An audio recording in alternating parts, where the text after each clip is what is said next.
બેસો બેસો.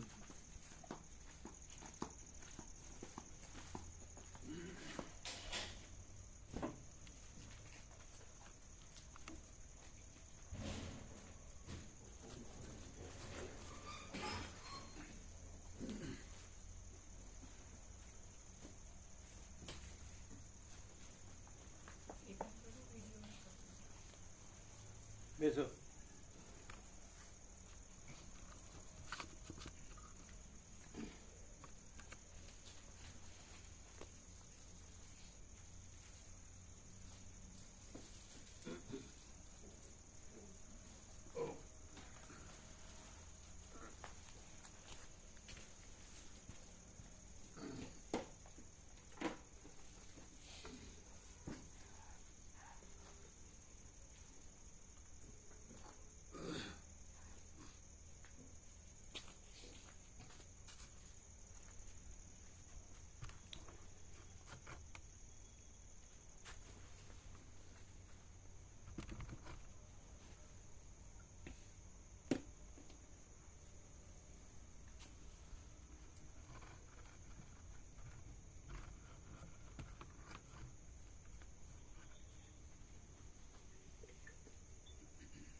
ઓમ ઓમ ઓમ.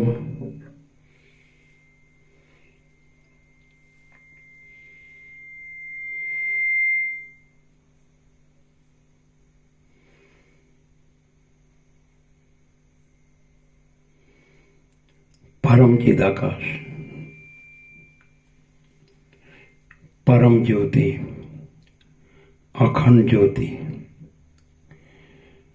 महाचिदाकाश, स्वयं प्रकाश, संपूर्ण प्रकाश, पूर्ण ब्रह्म, अनंत तेजघन, अनंत चितघन, परमाकाश, केवल अनंत शुद्ध तेजघन, परमाकाश, अखिल आत्मा, पूर्ण ब्रह्म, परमात्मा, परम चिदाकाश, परम ज्योति, अखंड ज्योति, अनंत पूर्ण परम चिदाकाश, परम शांति, स्वयं सिद्ध, स्वयं प्रकाश, स्वयं पूर्ण, स्वस्वरूप, यही सब कुछ है, इसके सिवा कुछ नहीं है।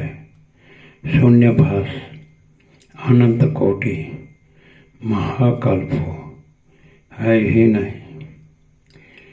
महाचिदाकाश, स्वयं प्रकाश, संपूर्ण प्रकाश, महाचिदाकाश ज्योति, अनंत, अखंड, अभेद, महाचिदाकाश ज्योति, महातत्व, महासामान्य, महाचिदाकाश, स्वसंवेद्य, सहज निर्विकल्प, महाचिदाकाश, परम कैवल्य, परम शांति,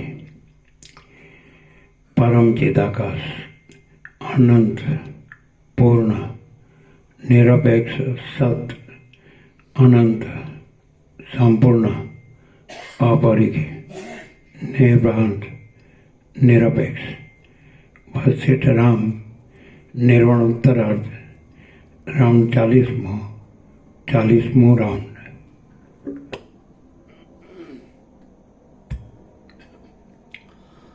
आद्य परब्रह्म सद्गुरु देव की जय।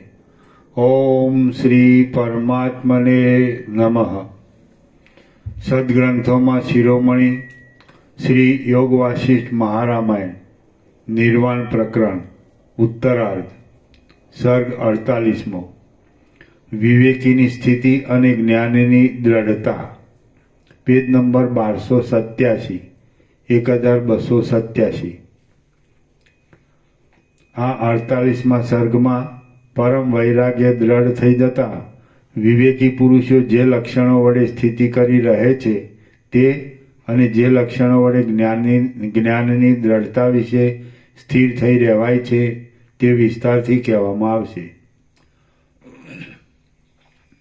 वशिष्ठ बोल्या, संसार उपरनो वैराग्य दृढ़ थवाथी, नित्य सत्संगति रहेवाथी, बुद्धि वडे शास्त्रना शुभ अर्थनी भावना करवाथी, भोगोने विषे तृष्णा न रहेवाथी, विषय विरस जणावाथी, सज्जनतानो उदय थवाथी, प्रकाश प्रकटवाथी अने हृदयमां ज्ञाननो उदय थवाथी विवेकी पुरुषो अंधकारनी पेठे धननी इच्छा ज करता नथी। एटલું જ नहीं पण जे धन पोतानी पासे होय तेनो सुद्धा तेओ सुकाई गयेला अपवित्र પાંદડાની पेठे त्याग करी दे छे। जेम वटे मार्गो पोतानी दृष्टिमां रस्तानी अंदर उपयोगी जणाता पात्र आदि साधनोने उपाडवानी अशक्तिने लीधे तेमने छोड़ी दे छे, तेम विरक्त पुरुषने स्त्री वर्ग, बंधु वर्ग वगैरे भार रूप लागे छे अने तेमने छोड़ी दे छे। इंद्रियों साथे वारंवार जोड़ाई जता इंद्रियोना विषयों अने भोगो पोतानुं चित्त शांत होवाथी विवेकी पुरुषना अनुभवमां आवता नथी। एकांत स्थानों, दिशाओना अंतो, तळावो, जंगलों, बगीचाओं, पवित्र पुण्यक्षेत्रों, पोताना घरों, स्नेही संबंधी वर्गना क्रीडावाळा विलासो, सुंदर बगीचाओमां गोष्ठी करवी अने शास्त्र तर्क वगैरेना विचारो करवा इत्यादि दैवयोगथी थई आवे छे तो पण विवेकी पुरुषने तेमां कशी आसक्ति ज होती नथी। तेथी तेमनुं चित्त घणा लांबा काळ सुधी तेमां ચોંટી રહેતું નથી, परंतु समदम आदि साधन संपन्न पोताना आत्मसुखमां ज रमण करनार, मन इंद्रिय वगैरेनी चेष्टाथी रहित अने ज्ञानने सर्वश्रेष्ठ माननार ए विवेकी पुरुष कोई ज्ञाताने शोध्या करे छे। जेम कोई अभ्यासी तारो अभ्यासना बळथी अति गंभीर जळमां पण प्रवेश करी शके छे, तेम ए विवेकी पुरुष पण शांतिमां रही पोतानी मेळे ज परम पदमां शांति ले छे। शांत चिदात्मा बहार अने अंदर सर्व दृश्य वर्गने आकारे विवत रूपे थई रहेला छे, तेथी तेनाथी जुदो बीजो कशो अर्थ संभवतो ज नथी। आम जे निश्चयपूर्वक अपरोक्ष अनुभव थाय ते ज परम पद छे। चैतन्य आत्मानी सत्ता विना तेनाथी जुदा कोई पदार्थनुं अस्तित्व नथी, तेम साव शून्य पण नथी। आ वात अंदर अपरोक्ष रीते अनुभवमां आववी ए ज परम पदरूप छे एम पंडितो कहे छे। पदार्थ मात्र एक अद्वितीय चेतन तत्वमां परिणामे एक रस रूपे रहेला छे, तेथी साव शून्यता पण नथी अने पदार्थो पण नथी। वળી ज्ञेय वस्तुनो अभाव होवाथी चैतन्य तत्वथी जुदुं ज्ञान पण नथी। आम समजाई जवुं ए ज परम पदरूप छे एम तमे समजो। जेम पाषाणनी अंदर पाणी कशी असर करी शकતું નથી, तेम પોતાના આત્મ સ્વરૂપમાં જ કેવળ શાંતિ મેળવનાર અમનસ્ક એટલે મન વિનાનો રાગ, દ્વેષ, હર્ષ, શોક આદि ચિત્તના ધર્મોથી રહિત થઈ રહેલો।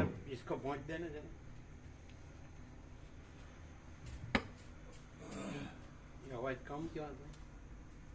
ये बराबर आता है उधर दोनों को उसमें भेज रहते हैं हवा में, एकदम रड़का बंद आना चाहिए।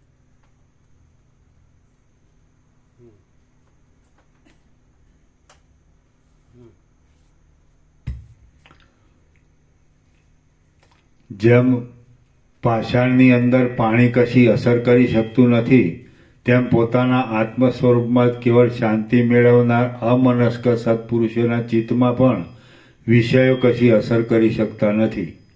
અમનસ્ક પાષાણને જેમ દૂધ રુચિ ઉત્પન્ન કરી શકતું નથી, તેમ એ અમનસ્ક મહાશયને પણ વિષયો રુચિ પેદા કરી શકતા નથી. ચિત્તની નિરુદ્ધ અવસ્થાને પ્રાપ્ત થઈ ગયેલો. નિરુદ્ધ એટલે યોગશાસ્ત્રમાં ચિત્તની 5 ભૂમિકાઓ અવસ્થાઓ બતાવી છે, જેમ કે ક્ષિપ્ત, મૂઢ, વિક્ષિપ્ત, એકાગ્ર અને નિરુદ્ધ. આમાં સર્વવૃત્તિઓના નિરુદ્ધવાળી છેલ્લી અવસ્થા નિરુદ્ધ પદ વડે કહેવામાં આવે છે. આ વિશે સવિસ્તર જોવું હોય તેણે યોગશાસ્ત્રમાં જોવું. ચિત્તની નિરુદ્ધ અવસ્થાને પ્રાપ્ત થઈ ગયેલો, સંકલ્પ વિકલ્પ આદિ મનોવ્યાપારથી રહિત થયેલો અને મૌન રાખી ચેષ્ટા રહિત થયેલો જીતેન્દ્રિય વિવેકી પુરુષ કેમ જાણે ચિત્રની અંદર આલેખેલો હોય તેમ પોતાના સ્વરૂપાનુસંધાનમાં જ નિર્મળ થઈ રહે છે. જેણે અવશ્ય જાણવા યોગ્ય આત્મતત્વને જાણી લીધું છે એવા વિવેકી પુરુષનું હૃદય સર્વ પદાર્થોની સત્તાથી રહિત છતાં સર્વ પદાર્થો રૂપ થઈ રહેલું હોય છે. અનંત પરબ્રહ્મ રૂપ થઈ જવાને લીધે તે અતિ વિશાળ હોય છે, તો પણ તેનું સ્વરૂપ દુર્લક્ષ્ય હોવાથી એક પરમાણુ જેવું જણાય છે અને શૂન્ય નહીં છતાં તે શૂન્યના જેવું હોય છે. અધિષ્ઠાન ચૈતન્ય સર્વનું આદિ કારણ અને મુખ્ય અધિષ્ઠાન છે. તેથી અધિષ્ઠાન દ્રષ્ટિએ જોતા અહંકાર, જગત વાસના આદિ તેમજ દિશા, કાળ, પરિણામ આદિ અધિષ્ઠાન રૂપે સદાકાળ રહેલ છે એમ વિવેકીને જણાય છે. બાકી અધ્યારોપ દ્રષ્ટિએ જોતા તો અહંકાર, જગત આદિનું રૂપ પ્રથમથી જ શૂન્ય છે, તેથી તે વસ્તુતઃ છે જ નહીં. જેમ નિર્મળ પાત્રમાં રહેલો દીવો અંધકારને દૂર કરી દે છે, તેમ નિર્મળ પરમ પદમાં રહેલો વિવેકી પુરુષ હૃદયમાં રહેલા અજ્ઞાનને અને બહાર રાગ, દ્વેષ, ભય આદિને દૂર કરી દે છે. જે સર્વ અંશે રજોગુણથી રહિત છે, જે સત્વગુણને લીધે અથવા પોતાના પ્રભાવથી અજ્ઞાન અને અંધકારરૂપી સમુદ્રના પાળને પહોંચી ગયેલ છે અને જેમાં તમોગુણનું રૂપ અથવા અંધારું જરા પણ સંભવતું જ નથી, તેવા મહાત્મા પુરુષરૂપી સૂર્યને સદા પ્રણામ હો. ભેદ બુદ્ધિનો લય થઈ જવાથી અને ચિત્ત અદૃશ્યપણાને પામવાથી જ્ઞાનનિષ્ઠ પુરુષની જે સ્થિતિ થાય છે તે વાણી વડે વર્ણવી શકાતી નથી. હે મહાબુદ્ધિશાળી રામચંદ્રજી, નિરંતર ઘણા લાંબા કાળ સુધી પરમ ભક્તિ વડે પ્રસન્ન કરાયેલા પરમેશ્વર આ પરમ દુર્લભ મોક્ષપદ આપે છે. રામ બોલ્યા, હે તત્વવેત્તાઓમાં શ્રેષ્ઠ મુનીશ્વર, ઈશ્વર કોણ છે અને તેને શી રીતની ભક્તિ વડે પ્રસન્ન કરાય છે એ આપ મને કૃપા કરીને યથાર્થ રીતે કહો. વશિષ્ઠ બોલ્યા, હે મહાબુદ્ધિશાળી રામચંદ્રજી, ઈશ્વર કાંઈ દૂર પણ નથી અને કાંઈ બહુ દુર્લભ પણ નથી. મહાજ્ઞાનમય એક એવો પોતાનો આત્મા જ પરમેશ્વર છે. આ સર્વ એ ચિદ્રૂપ આત્માને અર્થે જ છે. આ સર્વ તેનાથી જ થયેલું છે. એ પોતે જ સર્વરૂપ છે અને સર્વત્ર ભરપૂર છે. સર્વની અંદર પણ તે જ રહેલ છે અને એ જ સર્વમય છે. સર્વદા સર્વના આત્મારૂપ એ ચૈતન્ય તત્વને નમસ્કાર હો. જેમ પવનમાંથી ગતિ ઉત્પન્ન થાય છે, તેમ સર્વના કારણરૂપ એ ચિદાત્માથી સ્વાભાવિક રીતે આ સર્વ સૃષ્ટિ, પ્રલય આદિ વિકારો ઉત્પન્ન થાય છે. નિરંતર આ સર્વ સ્થાવર જંગમ પ્રાણીઓની જાતિઓ યથેચ્છ પૂજન સામગ્રી અર્પણ કરીને તેની જ પૂજા કરતી રહે છે. જ્યારે ઘણા વર્ષો સુધી પોતાની મરજી પ્રમાણે ઈચ્છા વડે તેની પૂજા કરવામાં આવે છે ત્યારે તે પ્રસન્ન થાય છે. પવિત્ર કર્મો વડે પ્રસન્ન થયેલા એ આત્મ સ્વરૂપ દેવાધિદેવ મહેશ્વર તે જ્ઞાન ઉત્પન્ન કરવા માટે પોતાની મેળે જ એક પવિત્ર દૂતને મોકલે છે. રામ બોલ્યા, હે મહારાજ, આત્મારૂપ એવા પરમેશ્વર કયા દૂતને મોકલે છે અને તે દૂત આવીને શી રીતે બોધ કરે છે તે આપ મને કહો. વશિષ્ઠ બોલ્યા, આત્મારૂપ પરમેશ્વર વિવેક નામનો દૂત મોકલે છે. તે દૂત પરમ આનંદરૂપ છે અને વિવેકી પુરુષની હૃદયરૂપી ગુફામાં પ્રવેશે છે. ચંદ્રમાં જેમ આકાશમાં રહે છે તેમ જ્ઞાન થતાં સુધી તે તેમાં સ્થિર થઈ રહે છે. એ વિવેકરૂપી દૂત વાસનારૂપે રહેલા પુરુષને બોધ કરે છે અને ક્રમે કરી અવિવેકી પુરુષને આ સંસારરૂપી સાગરમાંથી તારી દે છે. સર્વથી ઉત્કૃષ્ટ જ્ઞાન સ્વરૂપ આ અંતરાત્મા જ પરમેશ્વર રૂપ છે અને પ્રણવ તેનો વાચક નામ છે. આમાં વેદની સંમતિ છે. એ પરમાત્માને મનુષ્યો, નાગ, દેવતાઓ અને દૈત્યો જપ, હોમ, તપ, દાન અને ક્રિયાઓના ક્રમથી પ્રસન્ન કરે છે. સ્વર્ગલોક એ પરમાત્માના મસ્તક રૂપ છે. પૃથ્વી એ તેના ચરણ રૂપ છે. તારાઓ એ તેના રૂવાટાની પંક્તિઓ રૂપ છે. પ્રાણીઓ તે તેના અસ્થિ રૂપ છે અને આકાશ એ તેના હૃદય રૂપ છે. એ પરમાત્મા ચૈતન્ય રૂપ છે, તેથી સર્વ ઠેકાણે ગતિ કરી શકે છે. તે સર્વત્ર જાગ્રત જ છે અને તેથી સર્વરે દેખે છે. તે ચારે બાજુ જ્ઞાન ચક્ષુ વડે લક્ષમાં આવતા અનંત હાથ, કાન, નેત્ર અને ચરણને ધારણ કરી રહેલ છે. એ પરમાત્મા વિવેકરૂપી દૂતને ઢંઢોળે છે. તે દ્વારા ચિત્તરૂપી પિશાચનો સંહાર કરીને જીવને પોતાના કંઈક અનિર્વચનીય વિશાળ પરમપદમાં સ્વરૂપ સ્થિતિમાં શાંત કરી દે છે. સર્વ વિકલ્પોના સમૂહનો ત્યાગ કરી અને અનેક અનર્થોને એકઠા થવાના આધારરૂપ વિકારોને ત્યજી દઈ તમે પોતે જ પોતાના પુરુષાર્થ વડે પરમાત્માને પ્રસન્ન કરો. ચારે બાજુ ભમ્યા કરતા મનરૂપી પિશાચ વડે ભયંકર અને 6 ઉર્મિઓરૂપી મેઘાડંબર વડે આકુરતાવાળા આ સંસારરૂપી રાત્રિના અજ્ઞાનરૂપ અંધકારમાં એક પોતાનો આત્મા જ પૂર્ણ ચંદ્રમા રૂપ છે. આ સંસાર એક વિષમ મહાસાગર છે. તેમાં મરણરૂપી ઊંડી ઊંડી ગુમરીઓ છે. ઉર્મિઓરૂપી મહાન તરંગોનો ઉછલાટ છે. તૃષ્ણારૂપી તરંગોની ચપળતા છે અને મનરૂપી પ્રચંડ વાયુની સુસવાટી છે. તે જેમ મોટા સ્થાવર જંગમ પ્રાણીઓના આત્મારૂપી જલકણોના આધારરૂપ છે અને ઇન્દ્રિયોના ઝુંડોના વાસને લીધે ગહન છે, તેમ એ સંસારરૂપી મહાસાગરમાં વિવેક એક મહાન નૌકા રૂપે છે.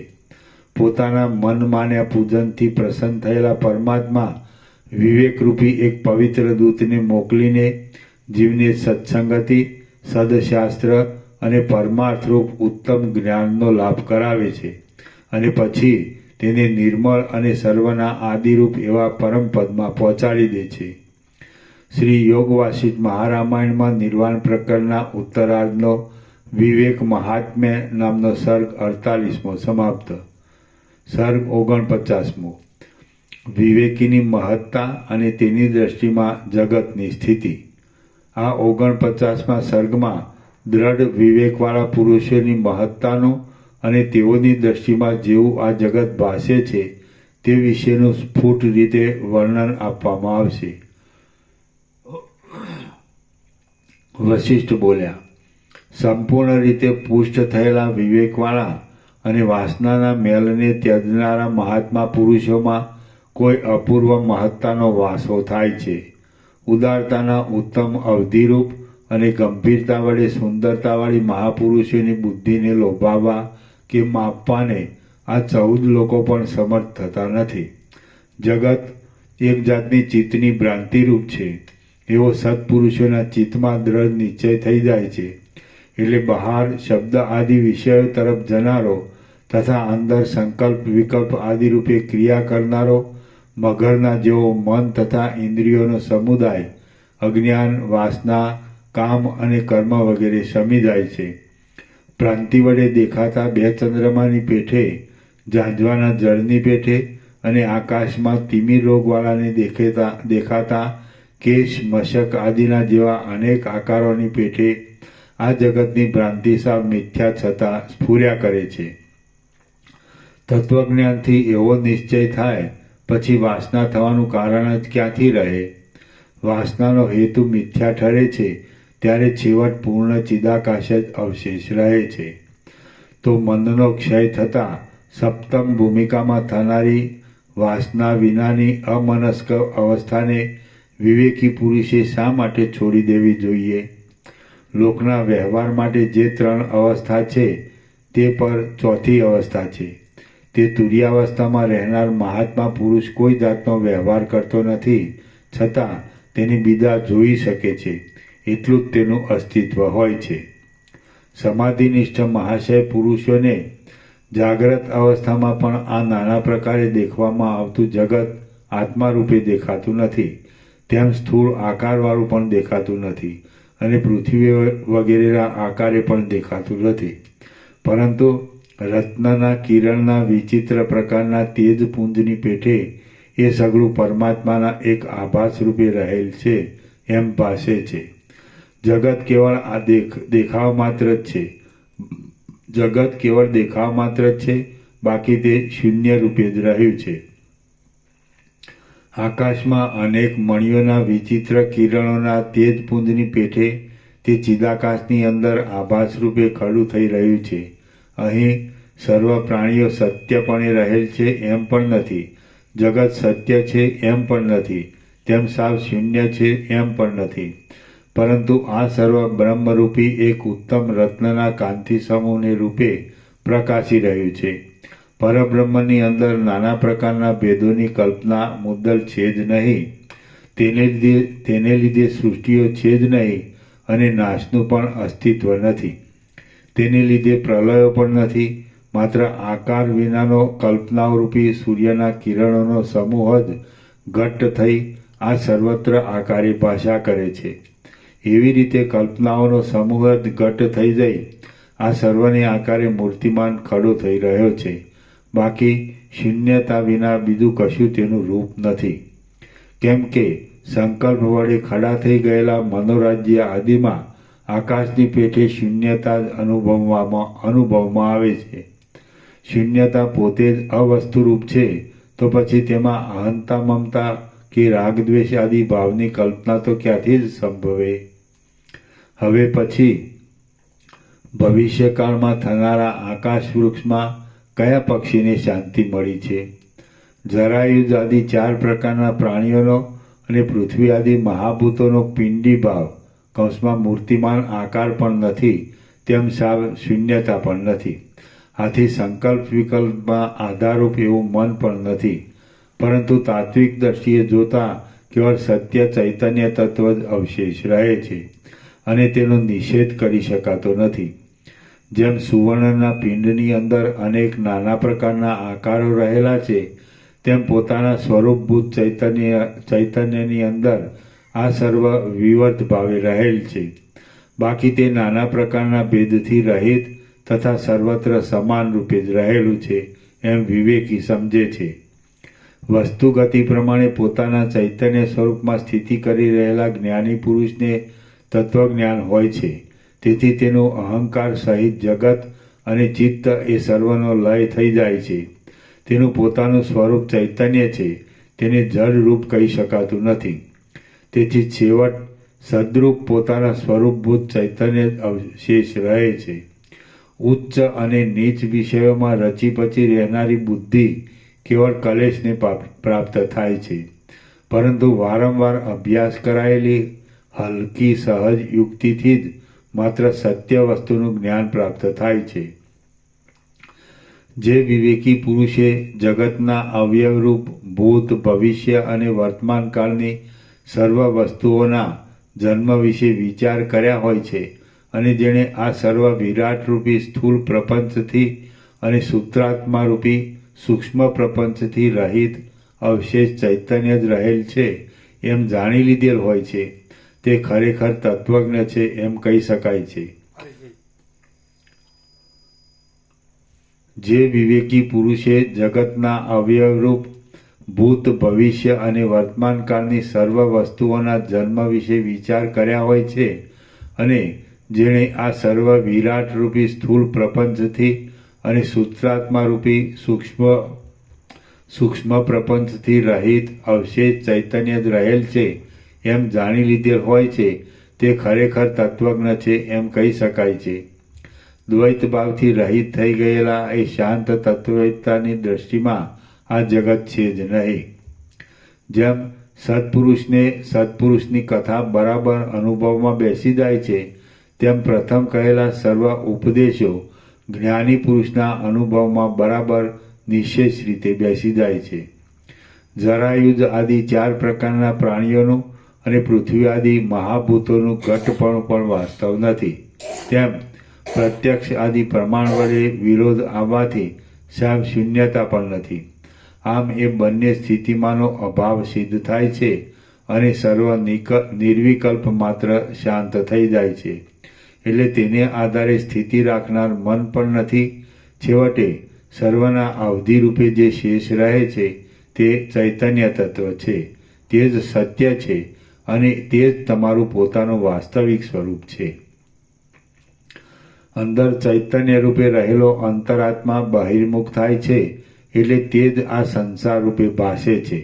એ બહિર્મુખપણાનો ઉદય થાય છે તો તે અનેક અનર્થો ઉત્પન્ન કરે છે, પણ તેનો ઉદય ન થાય અને પોતાના સ્વરૂપમાં સ્થિતિ રહે તો તે પરમ કલ્યાણકારક છે. જળ જેમ જળપણાને લીધે પોતાની મેળે બરફ બની જાય છે તેમ સંકલ્પનું સ્ફુરણ થતાં તે અંતરાત્મા પોતાની મેળે જ બાહ્યપણાને પ્રાપ્ત થાય છે અને દેહાદી મૂર્તિમાન પદાર્થને આકારે થઈ જાય છે. જેમ સ્વપ્નના પદાર્થો મનોમય હોવા છતાં મૂર્તિમાન જોવામાં આવે છે, તેમ ચિદાત્મા પોતે જ પોતાના સ્વરૂપના અજ્ઞાનને લીધે બાહ્ય મૂર્તિમાન પદાર્થોને આકારે જોવામાં આવે છે અને ચિત્ત તેના ગ્રાહક તરીકે રહી સ્થૂળ દેહને ખડો કરી દે છે. આ સર્વ વિવર્તવાળી અવસ્થાઓમાં પણ ચિદાત્માના શુદ્ધ સ્વરૂપમાં કશો પણ અન્યથા ભાવ વિકાર થતો નથી. કેવળ શબ્દની કલ્પના વડે જ તેનો ભેદ કલ્પવામાં આવે છે. સ્વપ્ન એ એક જાતનો માનસિક વિકાર છે. તેથી બહાર અને અંદર મન જ સ્વપ્ન સંબંધી પદાર્થોને આકારે જોવામાં આવે છે. આમ એ મન વિકારવાળું ભાસે છે. તે જ પ્રમાણે બોધવાન પુરુષને પોતાનો આત્મા જ બહાર અને અંદર સર્વ પદાર્થોને આકારે થઈ રહેલો ભાસે છે, છતાં તેની અંદર વિકારનો ભાસ થતો નથી. ચિદાત્મા પોતે આકાશના જેવો અસંગ, નિર્વિકાર અને સર્વના અધિષ્ઠાન રૂપ છે. જેમ કાળ આકાશાદિ સર્વના કારણરૂપ છે છતાં વિકારવાળો નથી, તેમ ચિદાત્માનું સ્વરૂપ પણ વિકારથી પર જ છે. મન જેમ સ્વપ્નને આકારે પરિણામ પામી જઈ સ્વપ્નના પદાર્થો રૂપે જોવામાં આવે છે, તેમ સર્વ પદાર્થોનું તત્વ ચિદાકાશ જ છે, છતાં તે પદાર્થોને આકારે પરિણામ પામતું નથી. બહારના જળ પદાર્થો ચિદાત્માની સત્તાથી અંદર ચિદાકાશ રૂપે પરિણામ પામી જઈ જોવામાં આવે છે. બહારના જળ પદાર્થો જ ચિદાત્માની સત્તાથી અંદર ચિદાકાશ રૂપે પરિણામ પામી જઈ જોવામાં આવે છે એમ પણ કહી શકાતું નથી. કેમ કે જળ પદાર્થ ચેતનથી સાવ ઉલટો છે, તેથી કોઈ દિવસ તે ચેતન થઈ શકતો નથી. ચિદાત્મા દ્રશ્યપણાને પ્રાપ્ત થતો જ નથી. તે કદાચિત વિવર્ત ભાવથી દ્રશ્ય રૂપે જોવામાં આવે તો પણ તે સદાકાળ પોતાના અવિકૃત સ્વરૂપમાં જ રહેલો છે અને તેનો જરા પણ અન્ય ભાવ થતો નથી.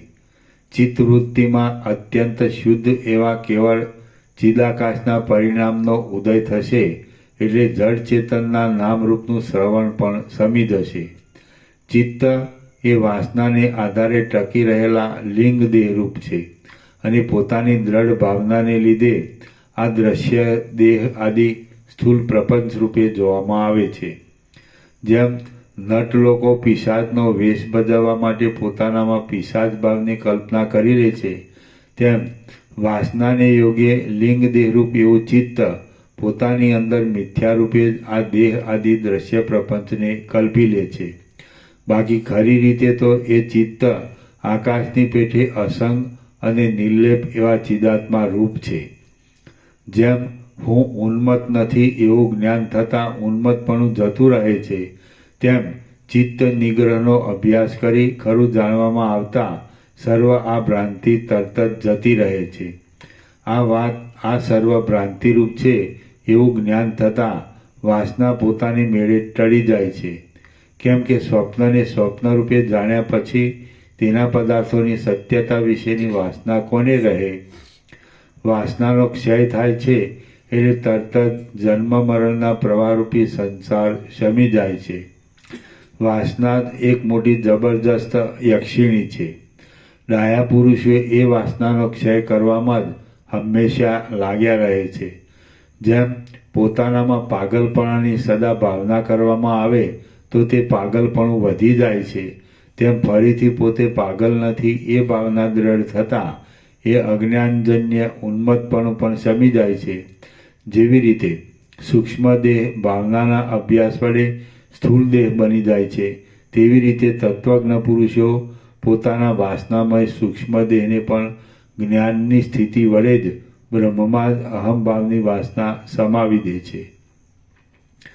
આમ એ ચિત્તરૂપી આતિવાહિક લિંગ દેહને બ્રહ્મમાં જ અહમભાવની વાસનાવાળો કર્યા પછી તેને કૂટસ્થ ચૈતન્ય રૂપ કરવો. તે પછી જ્ઞાનના દ્રઢ અભ્યાસ વડે તેને બ્રહ્મભાવને પ્રાપ્ત કરી દેવો. આત્મા વિના કોઈ છે જ નહીં એટલે જીવાત્માને આધાર આપનાર લિંગ દેહની ઉત્પત્તિ કરનાર આત્મા જ ગણાય. તો પછી લિંગ દેહ આત્માથી જુદો છે એમ ક્યાંથી જ કહી શકાય? એ વાત સ્પષ્ટ સમજાય છે.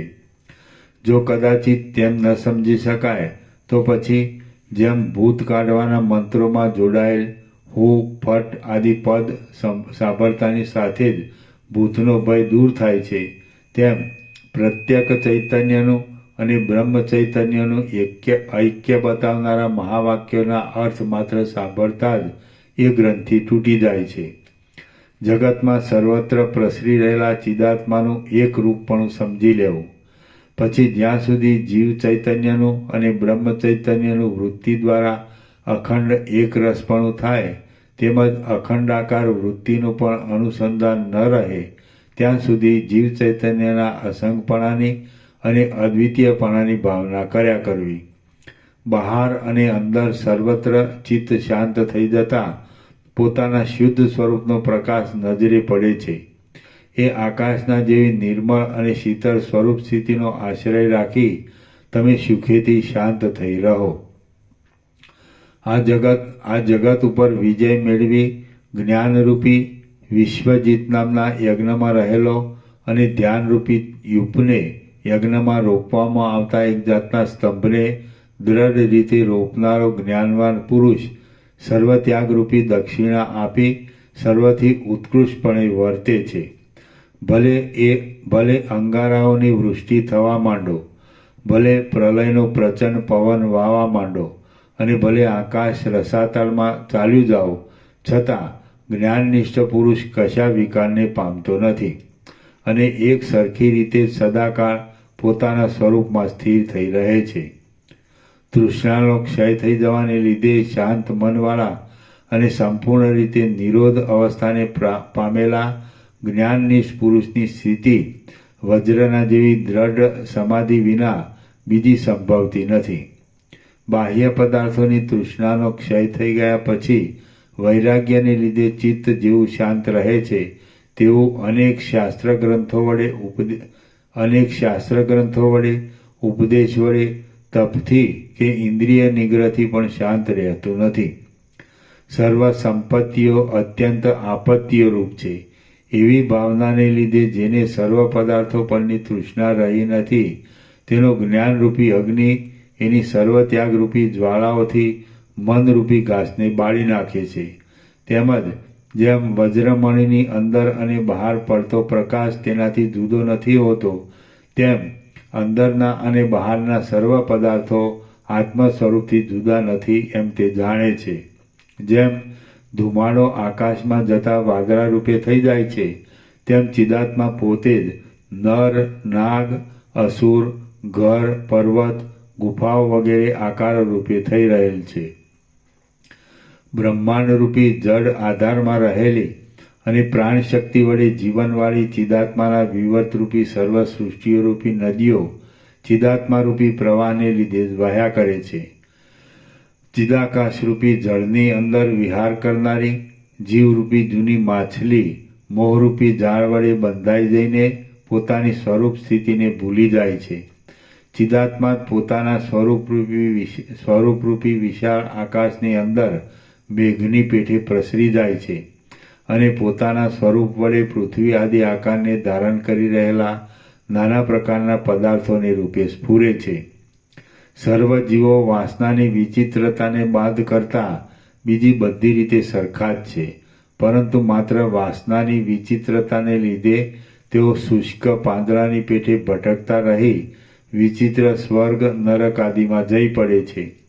જડ ઉપાધિને લીધે જડ જેવા બની જાય છે અને કેમ જાણે પ્રાણવાયુને વિચિત્ર પ્રકારની ક્રિયાઓરૂપી સ્વર પેદા કરવાને વાસળી રૂપ હોય તેવા થઈ રહે છે. પ્રથમ પોતાના પુરુષ પ્રયત્ન વડે વિવેક વૈરાગ્ય આદિ સાધન સંપત્તિને અને શ્રવણ મનન આદિને સંપાદન કરવા, પછી ધ્યાનમાં વિઘ્ન કરનારી તંદ્રાને આસન અને પ્રાણાયામ કરીને જીતી લેવી. એ પછી સંપર્કજ્ઞાત સમાધિ વડે બહિર્દર્શીરૂપ નિદ્રામાંથી જાગીને નિર્વિકલ્પ સમાધિમાં પ્રવેશ કરવો. પછી પૂર્વે એકઠી કરેલી વાસનાઓના સમૂહોથી બનેલા અને અનાદર કરાયેલા સંસાર પાસથી દઢ થયેલા પાંજરાને તત્વ સાક્ષાત્કાર વડે તરત જ તોડી નાખવું. આમ પૂર્ણ આનંદથી પરબ્રહ્મ રૂપ જ થઈ રહેવું. પરંતુ અજ્ઞાની પુરુષોની પેઠે સંસારની અંદર ભટક્યા કરવું નહીં.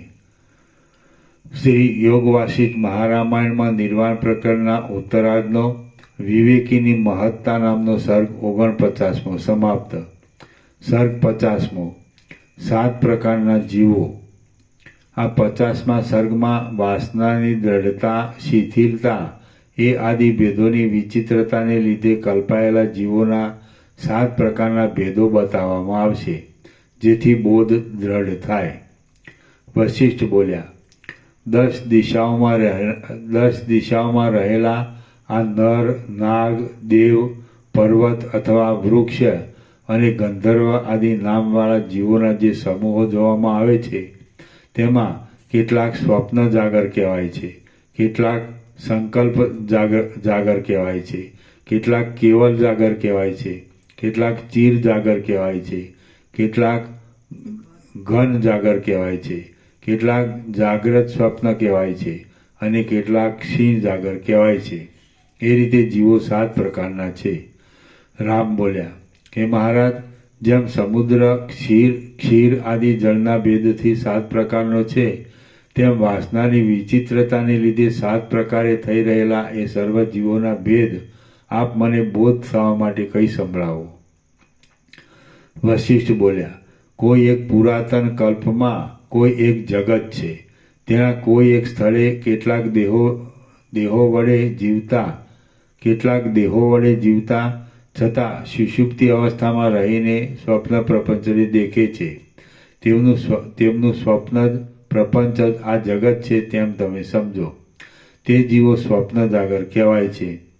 કોઈ એક સ્થાને અને કોઈ એક સમયે કોઈ એક સૂતેલા જીવને પોતાની મેળે સ્વપ્ન આવે છે. તે સ્વપ્ન પ્રપંચ સમાન કર્મો અને સમાન વાસનાને યોગે આપણો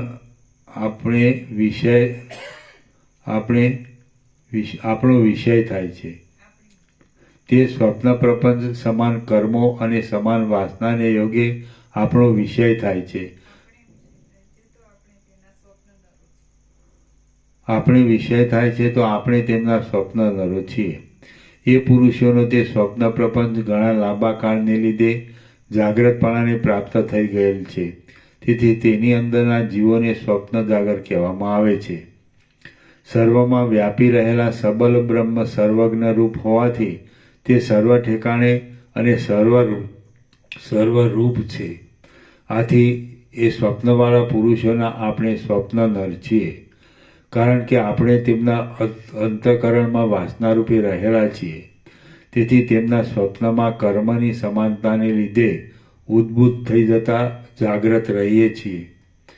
રામ બોલ્યા, પ્રથમ જે કલ્પની અંદર આ આપણા જગતરૂપી પ્રપંચને સ્વપ્નરૂપે દેખનારા એ જીવોનો જન્મ થયો હશે, તે કલ્પની કલ્પના પણ હમણાં તો ક્ષયને પ્રાપ્ત થઈ ગઈ હશે. તો પછી તેઓએ સ્વપ્નમાંથી જાગ્રત થતાં તેમની અતીત કલ્પના સ્થિતિ કેમ સંભવે? વશિષ્ઠ બોલ્યા, પોતાની આ આપણા જગતરૂપી સ્વપ્નની ભ્રાંતિને અંતે દૈવયોગથી જો એ જીવો તત્વજ્ઞાનને પ્રાપ્ત થઈ ગયા હોય તો તેઓ મોક્ષને પામી જાય છે. અથવા તો એ સ્વપ્નમાંથી જાગી ગયા પછી વળી સંકલ્પ વડે બીજા દેહોને ધારણ કરી લે છે. તેઓ પોતે મનથી કલ્પી લીધેલા બીજા જગતના કલ્પને દેખે છે. કેમ કે કલ્પનાના આભાસરૂપી વિશાળ આકાશનું સાંકડાપણું હોતું જ નથી. સંકલ્પ સ્વરૂપ જગતરૂપી જૂના ઉંબરાના ફળના કીડાઓના જેવો સ્વપ્ન જાગર નામનો જીવોનો ભેદ મેં તમને કહ્યો. હવે સંકલ્પ જાગર નામના ભેદ વિશે કહું છું, તે તમે સાંભળો. કોઈ એક પુરાતન કલ્પમાં, કોઈ એક જગતમાં, કોઈ એક સ્થળે જે પુરુષો નિદ્રા વિનાના છતાં અંદર કેવળ એક સંકલ્પમાં જ પરાયણ થઈ રહ્યા હોય અને ધ્યાનને લીધે મનોમય શરીર વડે ગતિ કરવાવાળા હોય, મનોરાજ્યને અધીન રહી તેની પછવાડે જ ચાલનારા હોય, સંકલ્પની દ્રઢતાને પ્રાપ્ત થઈ જઈ પૂર્વાવસ્થાના અનુસંધાનને ભૂલી ગયેલા હોય, સાંકલ્પિત પદાર્થોમાં ચિત્તવૃત્તિ દ્વારા તદાકાર થઈ જવાથી બહારની શારીરિક ચેષ્ટાઓથી રહિત થઈ ગયેલા હોય અને ઘણા લાંબા કાળને લીધે એ સંકલ્પમાં જેમણે જાગ્રતપણાના અભિમાનને ધારણ કર્યું હોય તે પુરુષો સંકલ્પ જાગર છે. એ સંકલ્પની શાંતિ થઈ જતાં વળી તે જીવો તેના તે દેહમાં પ્રથમના વ્યવહારનો અથવા તો કોઈ બીજા જ વિલક્ષણ વ્યવહારનો આશ્રય કરે છે અને તેની દ્રષ્ટિમાં આપણે તેના સંકલ્પ પુરુષરૂપ થઈ રહ્યા છીએ. એ પુરુષોના સંકલ્પરૂપી જીવનની અંદર પ્રવિષ્ટ થઈ રહેલા અને સંકલ્પમાં જ પાછા લીન થઈ જનારા આપણે સર્વ લોકો અને જીવો તેમની દ્રષ્ટિમાં સંકલ્પ જાગર છીએ એમ કહી શકાય છે. હવે હું કેવલ જાગર નામના ભેદ વિશે કહું છું, તે તમે સાંભળો. સૃષ્ટિ કરવાના સંકલ્પથી વિસ્તરી રહેલા બ્રહ્મમાંથી આ કલ્પની અંદર પ્રથમ જ અવતરેલા જીવો કેવલ જાગર કહેવાય છે અને તેઓ પ્રથમ પોતાની ઉત્પત્તિ થવારૂપી સ્વપ્નથી રહિત હોય છે. એ જીવો ફરીવાર એક પછી એક જન્મ પરંપરાને પ્રાપ્ત થતા રહે છે. તેમજ પ્રૌઢપણાને પામી જઈ જાગ્રત, સ્વપ્ન તથા સુષુપ્તિ એ ત્રણેય અવસ્થામાં ગતિ કરતા રહે છે અને તેઓ ચીર જાગર કહેવાય છે. પાછા તેના તે જીવો પાપના આવેશને લીધે જડ સ્થાવર ભાવને પ્રાપ્ત થાય છે. જાગ્રત દશામાં અજ્ઞાન વડે ઘટ થઈ રહે છે અને તેઓ ઘન જાગર કહેવાય છે. જે પુરુષો શાસ્ત્ર વિચાર અને સત્સંગતિ વડે અજ્ઞાન નિદ્રામાંથી જાગ્રત થઈ જઈ જ્ઞાનને પામે છે અને જાગ્રત અવસ્થાને એટલે જાગ્રત અવસ્થામાં દેખાતા દ્રશ્ય પ્રપંચને સ્વપ્નના જેવો દેખે છે, તેઓ જાગ્રત સ્વપ્ન કહેવાય છે. જેઓ જ્ઞાનને પ્રાપ્ત થઈ જવાથી પરમપદને પ્રાપ્ત થઈ ગયા હોય છે અને તુર્ય એટલે ચોથી સમાધિ અવસ્થામાં રહેલા હોય છે, તેમની જાગ્રત આદિ અવસ્થા ક્ષીણ થઈ ગયેલી હોવાથી તેઓ ક્ષીણ જાગર કહેવાય છે. જેમ સમુદ્રના ક્ષીરોદ અને લવણોદ આદિ ભેદ છે, તેમ જીવોના પણ ઉપર પ્રમાણે 7 ભેદ છે. તે મેં તમને કહેલ છે. આ સર્વ સમજી લઈ તમે પરમ કલ્યાણમાં પરાયણ થઈને રહો. હે રામચંદ્રજી, તમે આ જગત પણ કંઈક બીજી વસ્તુ છે એવી દ્વૈત ભ્રાંતિનો ત્યાગ કરો. કેમ કે તમે હવે પરિપૂર્ણ રીતે ચૈતન્ય પરમ તત્વની અંદર એક રસરૂપ થઈ રહ્યા છો. આથી દ્વિત્વ, એકત્વ આદિ ભેદ વિનાનું, શૂન્યતાથી રહિત અને ધર્મ વિનાનું હોવાથી અશૂન્યતારૂપી ધર્મથી પણ રહિત એવું જે આદ્યપદ સર્વના અધિષ્ઠાન રૂપ છે અને સત્ય ચિદરૂપે અવશેષ રહે છે તે જ તમે છો.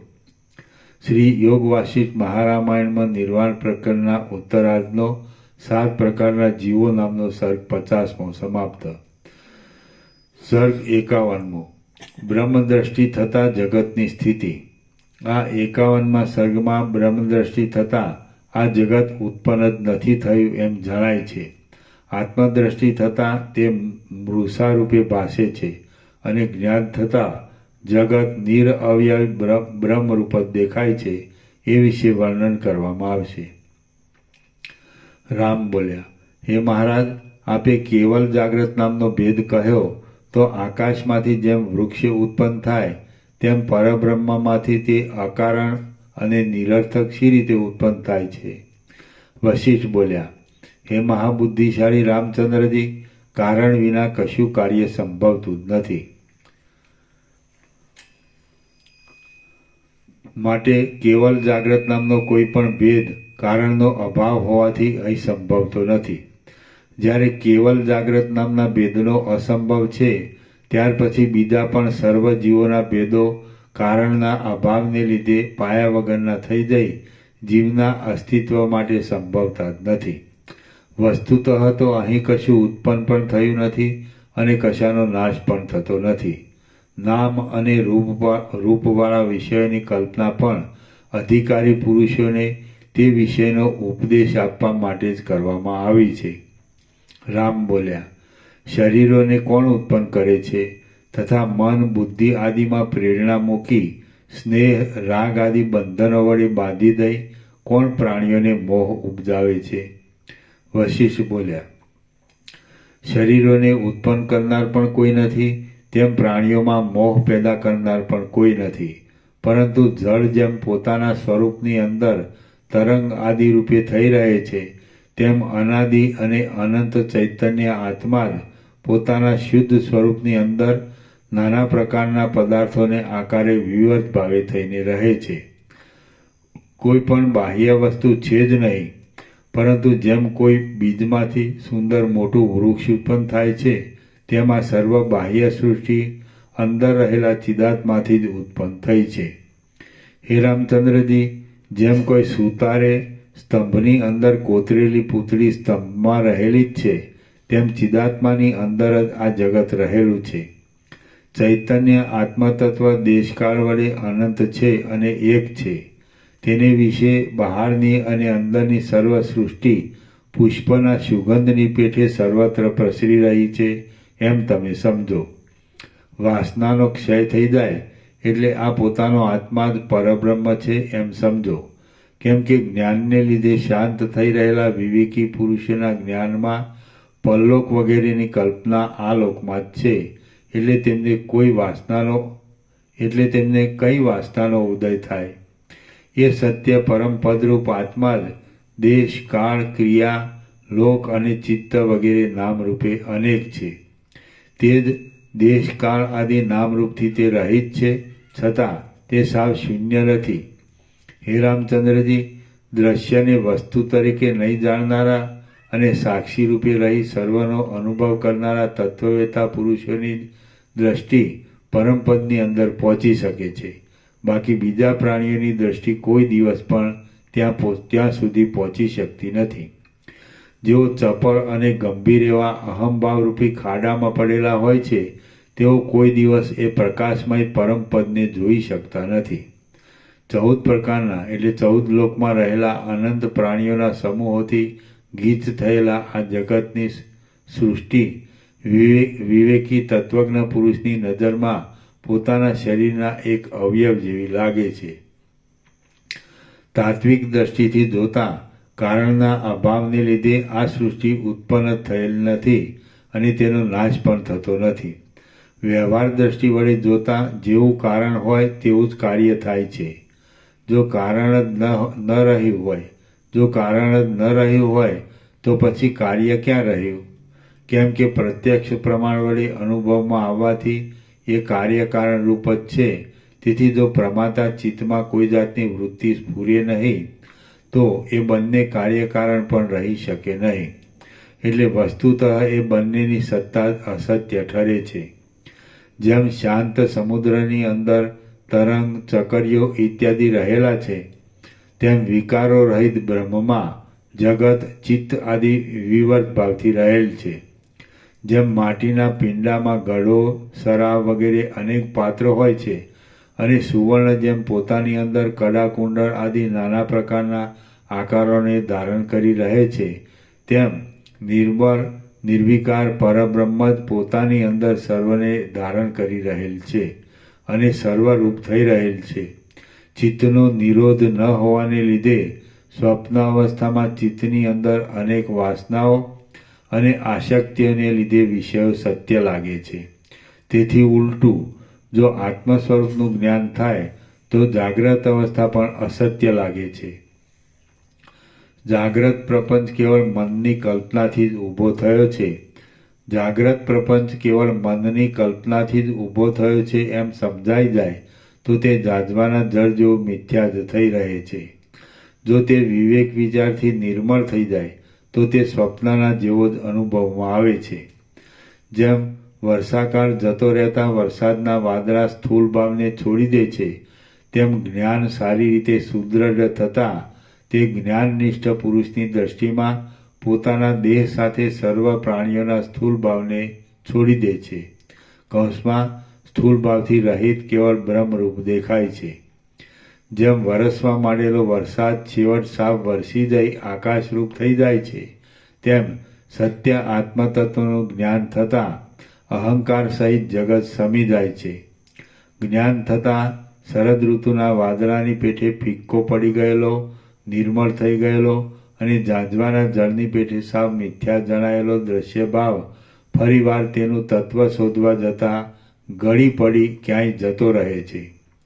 જેમ બળતા અગ્નિમાં નાખેલું સોનું, કાષ્ઠ અને ઘી અગ્નિની અંદર ભસ્મરૂપ થઈ એક જ સ્વરૂપ બની જાય છે, તેમ તત્વનું અપરોક્ષ જ્ઞાન થતાં જગત, ચિત્ત વગેરે સર્વ એક ભાવ બની જાય છે. જેમ કોઈ ઘરના ખૂણામાં ભૂત ભરાયું છે એવું કોઈ બાળકને લાગે, પણ સત્ય સમજાતા તેની ભ્રાંતિ દૂર થઈ જાય છે, તે જ પ્રમાણે જ્ઞાનથી ખરી સમજણ આવે છે. એટલે આ ત્રણેય લોકના સંબંધમાં જે કાંઈ તેનું સાકારપણું જણાય છે તે ક્રમે કરી ક્ષીણ બની જાય છે. જીવરૂપ સાક્ષી ચૈતન્ય અનંત અને નિરાકાર છે અને તેને પોતાના સ્વરૂપની અંદર વિના કારણે પોતાની મેળે જ જગત, ચિત્ત આદિની વિવર્ત રૂપે પ્રતીતિ થાય છે. તેમાં આકાર વગેરે ક્યાંથી જ હોય?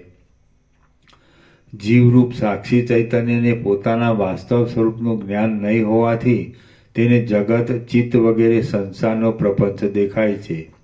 પણ જ્ઞાન થતાં એ અજ્ઞાન આપોઆપ નાશ પામે છે. પછી તેમાં આકાર વગેરે ક્યાંથી જ હોય? જાગ્રત પ્રપંચ સ્વપ્નના જેવો અસત્ય છે એમ સમજવામાં આવે છે, એટલે તે પોતાના સ્થૂળ ભાવને, સાકારપણાને છોડી દે છે અને અગ્નિ વડે તપાવેલા સુવર્ણની પેઠે પરમ કોમળતાને પામે છે.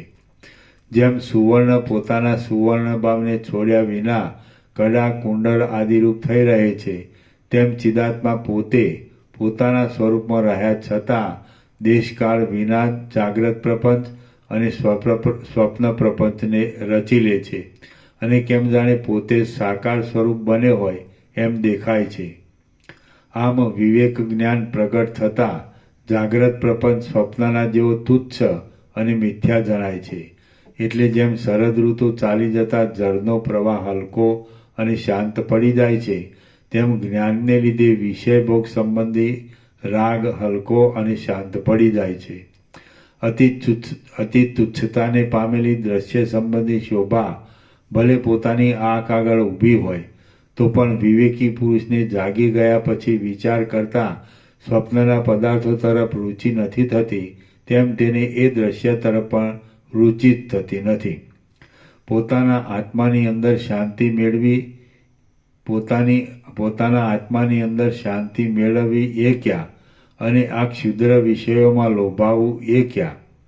જો જ્ઞાની પુરુષોને પણ વિષયોમાં રુચિ થવી સંભવે તો સુષુપ્તિ અવસ્થાની અને જાગ્રત અવસ્થાની પણ એકતા સંભવે, અને મૂળ પુરુષો તથા તત્વજ્ઞ પુરુષનું પણ ઐક્ય સંભવે.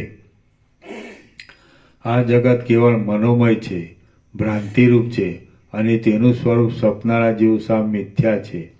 આવો નિશ્ચય થઈ ગયા પછી આ જગતની અંદર રહેલી માળા, ચંદન અને વનિતા આદિ પદાર્થોમાં મનાયેલી સત્ય બુદ્ધિ દૂર થઈ જાય છે. હે મહાબુદ્ધિશાળી રામચંદ્રજી, જાજવાના જળ જેવા અને અસત્ય એવા દ્રશ્ય પદાર્થો ભલે સામા ઊભા હોય તો પણ તે કયા વિવેકી પુરુષની રુચિ ઉત્પન્ન કરે? જગત વિશેની સત્યપણાની બુદ્ધિ દૂર થઈ જાય છે એટલે શાંત બુદ્ધિવાળો વિવેકી પુરુષ એ જગતને જાળિયામાંથી પડતા દીવાના કિરણો જેવું કાંતિમાન તથા ચિદાકાશની પેઠે નિરાકાર જુએ છે. જાગ્રત પ્રપંચ કેવળ ચિત્તની ભ્રાંતિરૂપ જ છે એમ જ્ઞાન વડે સમજાઈ જાય છે એટલે પછી તેને માળા, ચંદન અને વનિતા આદિ પદાર્થોમાં રુચિ પેદા કરનારી ચિત્તની ભ્રાંતિરૂપ ભાવના પણ નાશ પામે છે.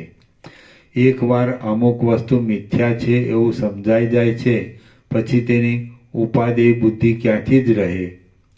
જાગ્યા પછી સ્વપ્નનું જ્ઞાન થાય એટલે સ્વપ્નમાં જોયેલા સુવર્ણને લેવાની કોણ દોડધામ કરે?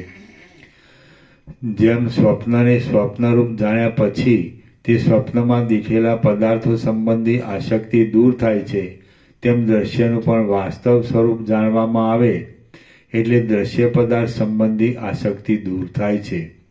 ત્યારે દ્રષ્ટા તથા દ્રશ્ય સંબંધી દશાને લીધે ઉત્પન્ન થતા રાગદ્વેષ આદિ દોષોરૂપી ગ્રંથિ પણ છેદાઈ જાય છે. જ્ઞાન થવાથી જેની બુદ્ધિ શાંત થઈ છે તેવો વિવેકી પુરુષ બંધુ આદિમાં આસક્તિ વિનાનો થઈ જાય છે. તેના સંકલ્પ શાંત પડી જાય છે, તે અહંકારથી રહિત થાય છે અને વિષયો વિશે નિષ્પૃહ બને છે.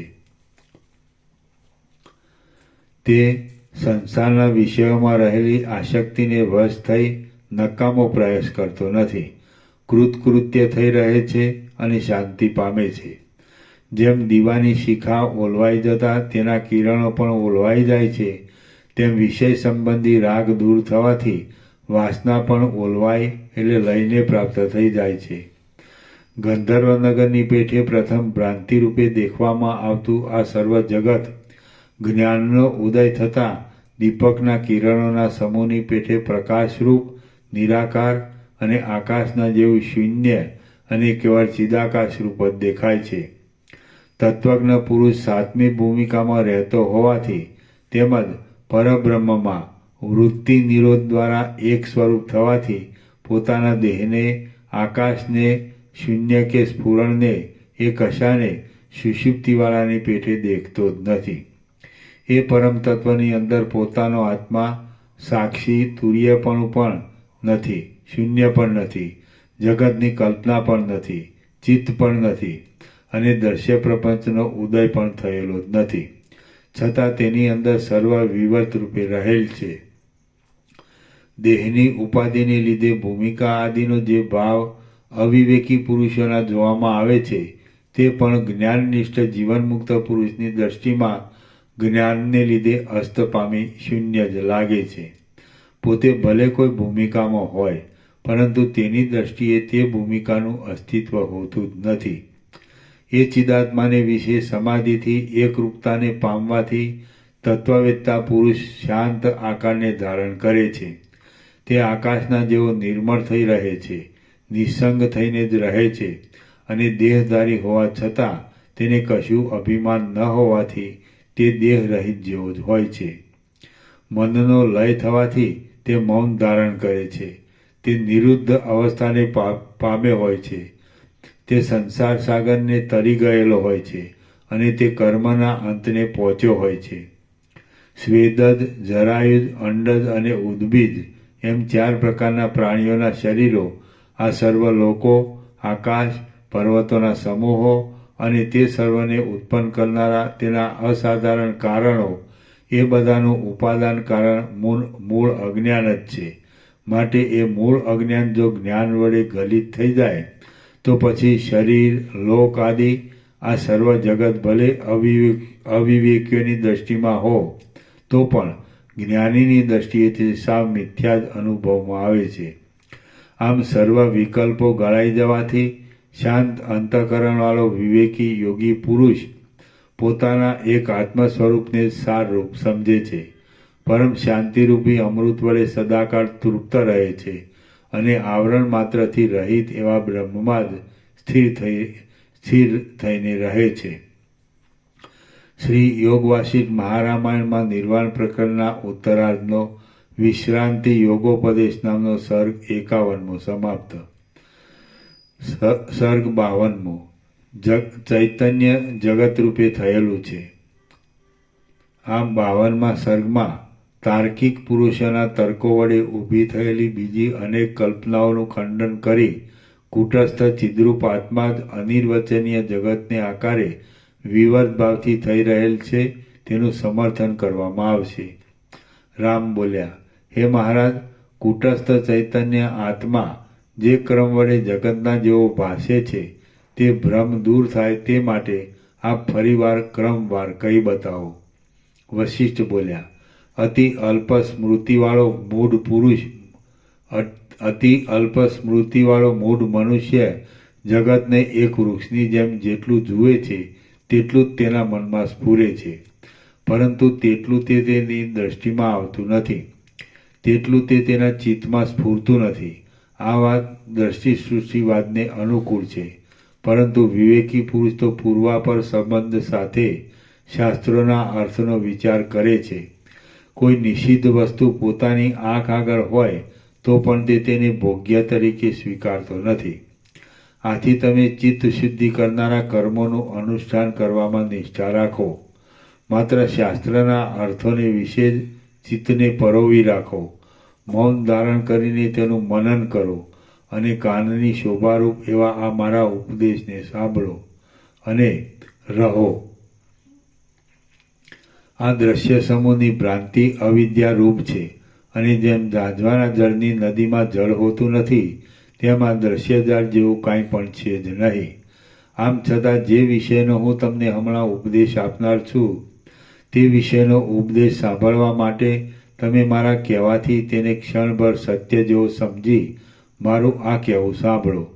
આ ભ્રાંતિ ક્યાંથી ઉત્પન્ન થઈ અને શી રીતે ઉત્પન્ન થઈ એ તર્ક વિતર્કની આ ઘડીએ કાંઈ જરૂર જ નથી, કેમ કે જ્ઞાન થતાં આ દ્રશ્ય પ્રપંચ પણ નથી અને આ ભ્રાંતિ પણ નથી. એ વાત પોતાની મેળે તમારા સમજવામાં આવી જશે. અનેક પ્રકારે બઢેલું જે કાંઈ આ સ્થાવર જંગમ જગત દેખાય છે તે સર્વ પ્રલયકાળમાં નાશ પામે છે. આ જગતમાં ભૂલોક વગેરે અવયવોનો નાશ થાય એટલે આ જગતનો પણ અવશ્ય નાશ થાય જ. એમાં કોઈ અટકાવ કરી શકે એમ નથી. આ જગતમાં ભૂલોક વગેરે અવયવોનો નાશ થાય એટલે આ જગતનો પણ અવશ્ય નાશ થાય જ. એમાં કોઈ અટકાવ કરી શકે એમ નથી, કેમ કે ગઢામાં રહેલા પાણીનું ટીપું ટીપું ઉલીચી લેવામાં આવે છે તો બધું પાણી ચાલ્યું જાય છે. આમ વસ્તુ માત્રનો નાશ સિદ્ધ થાય છે એટલે જગતનું બ્રહ્મરૂપપણું સંભવતું નથી. કારણ કે જગત પણ બ્રહ્મનું સ્વરૂપ જ છે એટલે જગતના નાશ સાથે તેનો પણ જો નાશ માનવામાં આવે તો તે બ્રહ્મ અનંત અને સત્તાવાળું છે એમ કહી શકાય નહીં. મદિરાના કણોમાં જેમ મદ શક્તિ રહી છે તેમ પૃથ્વી આદિ જળ મહાભૂતોમાં ચૈતન્ય નામની એક શક્તિ રહી છે. આવો ચારવાકનો વાદ છે, પણ તે આપણા આસ્તિકો આગળ ઊભો રહી શકતો નથી. આપણા મતમાં તો દેહ સિદ્ધિ અંદર રહેલા વિજ્ઞાનને અધીન છે. માટે સ્વપ્ન દેહની પેઠે એ જાગ્રત દેહ પણ આભાસ માત્ર છે અને તાત્વિક દ્રષ્ટિએ તે છે જ નહીં. આ દ્રશ્યની શોભા નાશ પામી જાય છે માટે તે બ્રહ્મરૂપ નથી, તેમ તે બ્રહ્મથી જુદી છે એમ પણ નથી. તે તો અનિર્વચનીય અને અવિદ્યારૂપ છે. આમ માનવાથી બ્રહ્મ વિદ્યા વડે તેનો બાદ થઈ જતા શાસ્ત્રની સફળતા કાયમ રહે છે અને એ જ યોગ્ય છે. બીજી વાત બરાબર બંધ બેસતી થતી નથી. જે સૃષ્ટિ પ્રલયકાળમાં એક વખત નાશ પામી હોય તેની તે જ પાછી ઉત્પન્ન થાય છે એ વાત અસંભવિત છે. કેમ કે જે નષ્ટ થઈ ગઈ તેનો પાછો સંભવ શી રીતે ઘટે અને પાછી તેની તે સૃષ્ટિ ઉત્પન્ન થઈ કે બીજી એ વિશે કશો પાકો નિર્ણય થઈ શકતો નથી. માટે તે અનિર્વચનીય છે. એ વાત અમારા વિચાર પ્રમાણે વધારે યોગ્ય લાગે છે. કેમ કે અમે અનુભવને અનુસરી ચાલનારા છીએ. અવયવવાળા પદાર્થો જ પ્રલયકાળમાં અવયવરહિત આકાશ રૂપે થઈ રહ્યા હતા. એ વાત પણ અસત્ય લાગે છે. કેમ કે સા અવયવ પદાર્થો નિરઅવયવ રૂપે શી રીતે રહી શકે? કદાચિત એ સાવયવ પદાર્થો નિરઅવયવ આકાશભાવને પ્રાપ્ત થયા છતાં પોતાની પૂર્વની અવસ્થાને ધારણ કરી રહ્યા હતા એમ માનવા બેસીએ તો પ્રલયકાળમાં પણ તેના સાવયવપણાનો નાશ થતો નથી એમ સિદ્ધ થાય છે. હવે પ્રલય અને સૃષ્ટિ એ બંને એકબીજાની ઉત્પત્તિ થવાથી કાર્યકારણના જેવા પરસ્પર થઈ રહ્યા છે. તે બંનેનું આમ એકરૂપપણું સ્વીકારવા જતાં કાર્યકારણપણાનો ભેદ ઉડી જાય છે અને તેથી અમારા સિદ્ધાંતમાં સ્વીકારેલો અદ્વૈતવાદ જ આવી ઊભો રહે છે. જે પદાર્થ દેખવામાં આવતો હોય છતાં પણ તત્વ વિચાર વડે જે શૂન્યતાને પ્રાપ્ત થઈ જાય તે નષ્ટ જ છે એમ તમે સમજો. કેમ કે તે દેખાતા છતાં વસ્તુતઃ સ્વપ્ન પુરુષની પેઠે નથી જ. જો બીજું કંઈ નાશનું સ્વરૂપ હોય તો તે કેવી જાતનું છે તે તમે સુખથી ભલે કહો. ફરીવાર ઉત્પત્તિ થતી જોવામાં આવવાથી નાશ પામેલા પદાર્થનું વચમાં પણ અસ્તિત્વ જ છે એ કલ્પના પણ ઘટતી નથી. કેમ કે તેનો તે જ આ પદાર્થ છે એવું જ્ઞાન કોને થાય છે? બાકી લૌકિક દ્રષ્ટિએ સર્વ પદાર્થ અવશ્ય નશ્વર છે. તેથી એક પદાર્થ નાશ પામ્યો અને આ વળી બીજો તેવો જ ઉત્પન્ન થયો એવી કલ્પના કાંઈક સંભવિત લાગે છે. ઠેઠ મૂળથી માંડી શિખા સુધી આખા ઝાડમાં તેની ઊંચાઈ, તેના ફળો, તેની શાખાઓ, ઉપશાખાઓ, પત્ર, પુષ્પ ઇત્યાદિમાં બીજ સત્તા જ વ્યાપીને રહી છે. જો કે તે વચમાં ફળ, શાખા આદિ રૂપે દેખાય છે તો પણ એ બીજ સત્તા જ સર્વત્ર એક અખંડપણે રહેલી છે. એવી ઐક્ય દ્રષ્ટિ થાય તો પછી શાખા આદિની જુદી સત્તા ન જાણતા બીજ વૃક્ષનું કાર્યકારણપણું ક્યાં રહે? આવી જ રીતે સૃષ્ટિ, પ્રલય, દેશ, કાળ, ક્રિયા આદિ રૂપે પ્રસરી રહેલું એક ચૈતન્યરૂપ બીજ જ દેખવામાં આવે છે. તે સર્વરૂપે વિવર્ત ભાવથી થઈ રહ્યું છે. એવી જો દ્રષ્ટિ થાય તો પછી તેના કાર્યકારણ ભાવ ક્યાં રહે છે? જ્યાં વસ્ત્રની જરૂર હોય ત્યાં જેમ એક ઘડો કંઈ કામનો નથી તેમ એક ચિદાત્મા પોતે જ ક્રિયારૂપ અને ફળરૂપ થઈ રહે તો તે કંઈ કરી શકતો નથી. સર્વ દર્શનોના સિદ્ધાંતમાં એક વસ્તુને વિશે અનેક પ્રકારના ભાવોના ભેદનું નિરૂપણ કરવામાં આવ્યું નથી. હવે પરમાર્થરૂપ ચિન્મય વસ્તુને વિશે અનેક પ્રકારના સ્વભાવનો ભેદ ખરી રીતે છે જ નહીં તો પછી આ વિશે વિવાદ કરવાનું આપણને શું પ્રયોજન હોય? આ બાબતમાં વિચાર કરતાં અનુભવ પ્રમાણથી છેવટ એટલું જ સિદ્ધ થાય છે કે આ સર્વ ચિદાત્માનો જ એક વિવર્ત છે. તેથી તે અનાદિ, અનંત, શાંત ચૈતન્યરૂપ છે. તે આકાશની પેઠે નિર્લેપ છે, નિરાકાર છે અને માત્ર બોધરૂપ જ છે. એ તત્વ જેવી રીતે અવિદ્યાને લીધે અનુભવમાં નથી આવતું તેવી રીતે વિદ્યા વડે અનુભવમાં આવે છે તથા જેવી રીતે એ તત્વજ્ઞાન સિદ્ધ થાય છે તે સર્વ હું તમને ક્રમથી કહી સંભળાવું છું. મહાપ્રલયમાં જ્યારે મહાદેવ સુધીના સર્વ દ્રશ્ય સમૂહ મન, બુદ્ધિ અને કર્મ સહિત નાશ પામે છે, જ્યારે આકાશ પણ લયને પામી જાય છે, જ્યારે કાળ સ્થિતિ વિહીન થઈ જાય છે, જ્યારે વાયુ અને તેજ પણ અત્યંત અભાવને પ્રાપ્ત થઈ જાય છે, જ્યારે અંધકાર પણ નાશને પામી જાય છે, જ્યારે જળ એટલે પૃથ્વી આદિ પણ ઘણા લાંબા કાળ સુધી ક્ષયને પ્રાપ્ત થઈ જાય છે, અને ટૂંકામાં જ્યારે સર્વ નામરૂપનો સમૂહ અત્યંત અભાવને પ્રાપ્ત થઈ જાય છે, ત્યારે શાંત અનુભવરૂપ નિત્ય નિર્મળ બાધને પ્રાપ્ત થઈ જનારા નામરૂપ વિનાનું અનાદિ અનંત શુદ્ધ અને સ્વચ્છ એવું કંઈક અનિર્વચનીય તત્વ જ અવશેષ રહે છે. એ તત્વ ઇન્દ્રિય વડે ન જાણી શકાય તેવું અવ્યક્ત છે, અતિન્દ્રિય છે, નામથી પણ રહિત છે, સર્વ પ્રાણી માત્રના આત્મારૂપ છે, શૂન્ય જેવું છે, વ્યવહાર દ્રષ્ટિએ જોતા કાર્યરૂપ તથા કારણરૂપ છે, અને તે જ પરમપદરૂપ છે. એ તત્વ વાયુરૂપ પણ નથી, આકાશરૂપ પણ નથી, બુદ્ધિ આદિરૂપ પણ નથી, અને શૂન્યરૂપ પણ નથી. અધિષ્ઠાન દ્રષ્ટિએ જોઈએ તો તે સર્વસ્વ છે, અને આરોપિત દ્રષ્ટિએ જોઈએ તો તે કશારૂપ નથી. એ પરમ તત્વરૂપી ચિદાકાશ કંઈક જુદી જ તરહનું છે અને અવર્ણનીય છે. એ પરમ તત્વ કોઈક મુક્ત થઈ રહેલા તત્વવેત્તાના અનુભવમાં આવે છે, અને એ પુરુષની સ્થિતિ નિરંતર એ પરમપદમાં જ હોય છે. એ પરમ તત્વ કોઈ મુક્ત થઈ રહેલા તત્વવેત્તાના જ અનુભવમાં આવે છે, અને એ પુરુષની સ્થિતિ નિરંતર એ પરમપદમાં જ હોય છે. બીજા વેદ આદિ આગમો કેવળ તેનું વર્ણન કરી બતાવે છે, બાકી તે અનુભવ ગમ્ય છે. એ તત્વ કાળરૂપ પણ નથી, મનરૂપ પણ નથી, સ્વભાવરૂપ પણ નથી, કાર્યરૂપ પણ નથી, કારણરૂપ પણ નથી, દેશરૂપ પણ નથી કે દિશારૂપ પણ નથી, અને દેશકાળના મધ્યરૂપ કે અંતરૂપ પણ નથી. તે તરત જાણવામાં આવે તેવું પણ નથી, અને સાવ ન જાણી શકાય તેવું પણ નથી. એ અતિ સ્વચ્છ ચૈતન્ય તત્વ તો કંઈક અવર્ણ્ય છે. તે તો જ્ઞાનના પારને પહોંચી ગયેલા, સંસારના જન્મ મરણના ફેરામાંથી છૂટી ગયેલા, અને પંચમ ભૂમિકા આદિ યોગની ઉત્તમ ભૂમિકાને પ્રાપ્ત થઈ ગયેલા મહાત્માઓના જ અનુભવમાં આવે છે.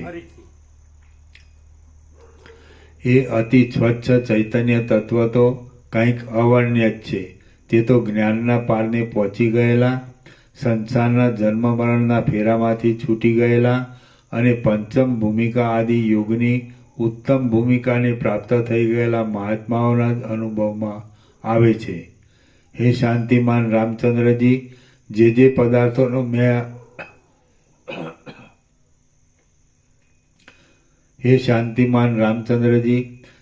પદાર્થોનો મેં અહીં નિષેધ કર્યો છે, તે પદાર્થોનો શ્રુતિ આદિમાં પણ સર્વત્ર નિષેધ કરાયેલો જ છે. આપણી બુદ્ધિ વડે તે સમુદ્રના તરંગોની પેઠે બ્રહ્મની અંદર પરિચ્છિન્ન રૂપે એટલે પરિમાણવાળા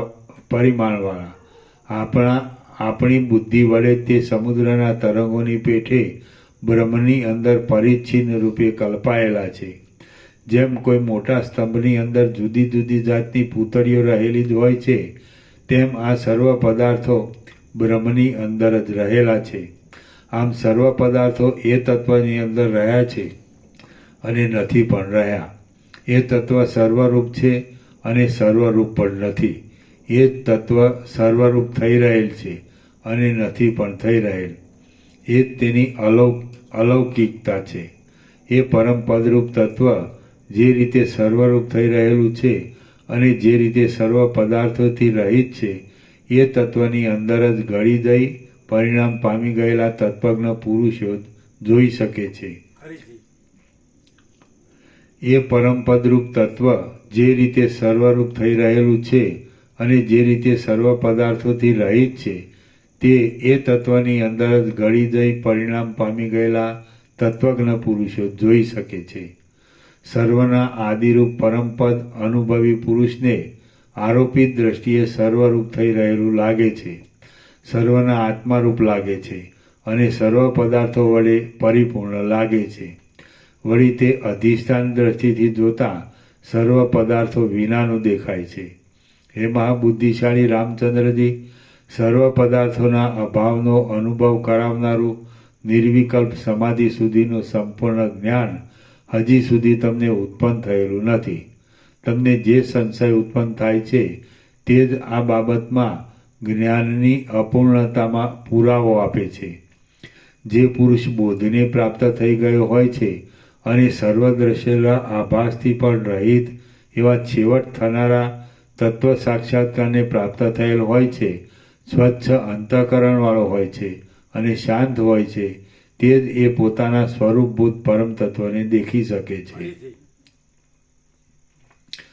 જે પુરુષ બોધને પ્રાપ્ત થઈ ગયો હોય છે અને સર્વદ્રશ્યના આભાસથી પણ રહિત એવા છેવટ થનારા તત્વ સાક્ષાત્કારને પ્રાપ્ત થયેલ હોય છે, સ્વચ્છ અંતઃકરણવાળો હોય છે અને શાંત હોય છે, તે જ એ પોતાના સ્વરૂપભૂત પરમ તત્વને દેખી શકે છે. જેમ સુવર્ણના પિંડની અંદર કોઈએ કલ્પના વડે માની લીધેલો મુદ્રાઓનો સમૂહ હોય છે, તેમ એ નિર્લેપ તત્વની અંદર અમુક પદાર્થ છે, આ હું છું અને આ તમે છો વગેરે ત્રણેય કાળમાં વ્યાપી રહેલી જગતરૂપી ભ્રાંતિ અવસ્તુરૂપે રહી હોય છે. પરંતુ સુવર્ણના પિંડમાંથી જેમ અનેક જાતની સુવર્ણ મુદ્રાઓ મળી શકે છે, તેમ પરમાર્થરૂપ પરમાત્માથી જુદું એવું જગત જોવામાં કે જાણવામાં આવતું નથી. આત્મા સદાકાળ જગતથી ભિન્ન છે, છતાં જગત આત્માથી ભિન્ન નથી. તે તો આત્માના અંગરૂપ જોવામાં આવે છે. જેમ સુવર્ણ બાજુબંધ છે, તેમ બ્રહ્મ પણ જગતરૂપ છે. આમ બ્રહ્મ તત્વ જ વિકારને પામ્યા વિના વિવદ ભાવથી જગતરૂપી દ્વૈત ભાવવાળું થઈ રહ્યું હોય એમ ભાસે છે. એ તત્વ દેશ કાળ આદિ શબ્દોની પ્રવૃત્તિમાં નિમિત્તરૂપ થનારા જાતિ, ગુણ, ક્રિયા વગેરેથી રહિત છે અને અધ્યારોપ દ્રષ્ટિથી જોતા તો તે જ દેશ, કાળ, ક્રિયા આદિરૂપ પણ થઈ રહેલ છે. આ સર્વ તેની અંદર છે અને તત્વદ્રષ્ટિથી જોતા નથી પણ રહ્યું.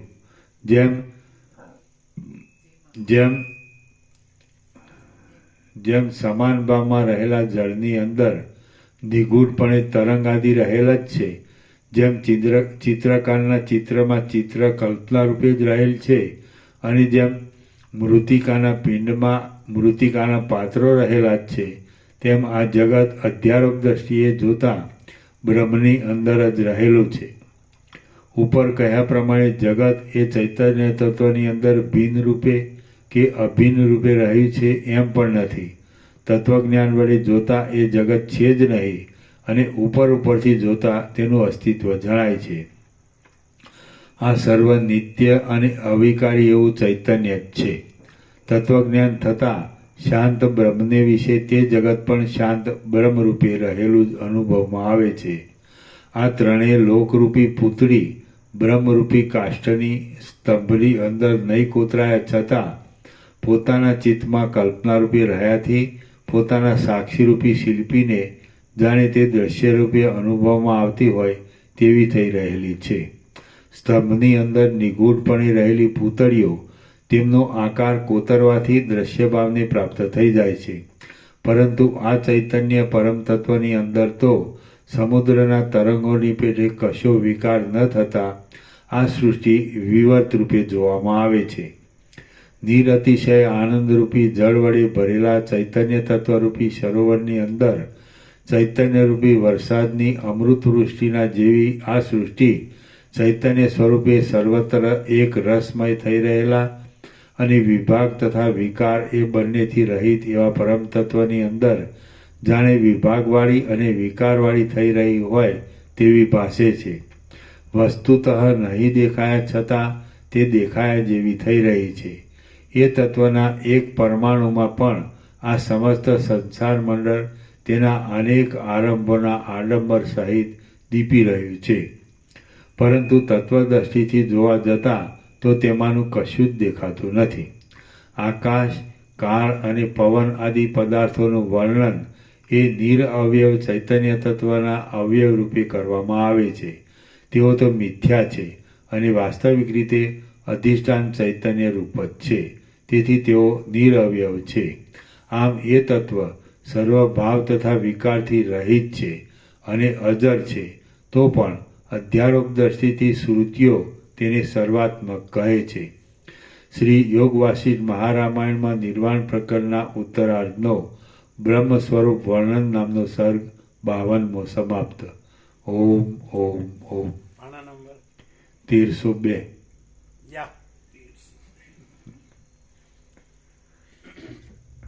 પ્રસાદ આપી દો. વાહ.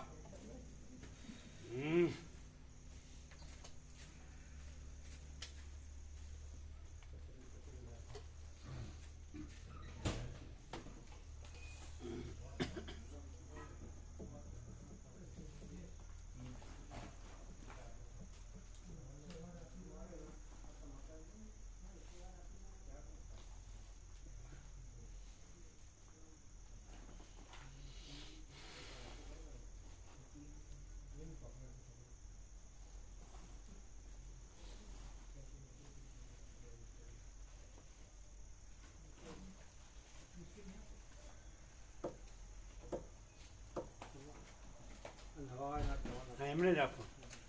નવા આવ્યા એમને જ આપો.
એમને જયંતિ પ્રભુ ત્યાં ગયા હતા ને ન્યુઝીલેન્ડ, ત્યારે એમણે અહીં વિશે વાત કરી હશે, તો એનાથી પ્રેરાઈને સીધા અહીંયા આવ્યા, ક્યાંય ગયા વિના, ન્યુઝીલેન્ડથી આ પ્રભુ અર્પિત પ્રભુ અને રોકાવાના છે.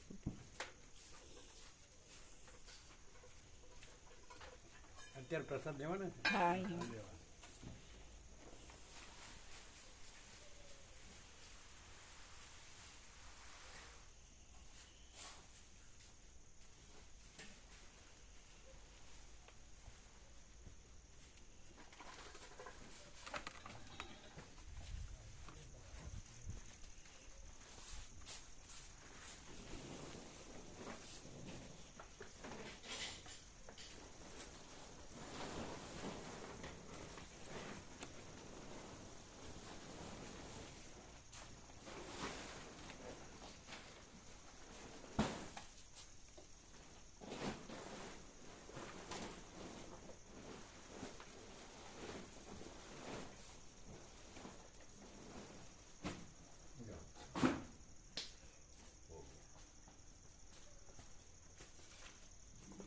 બધું લઈ લેજો.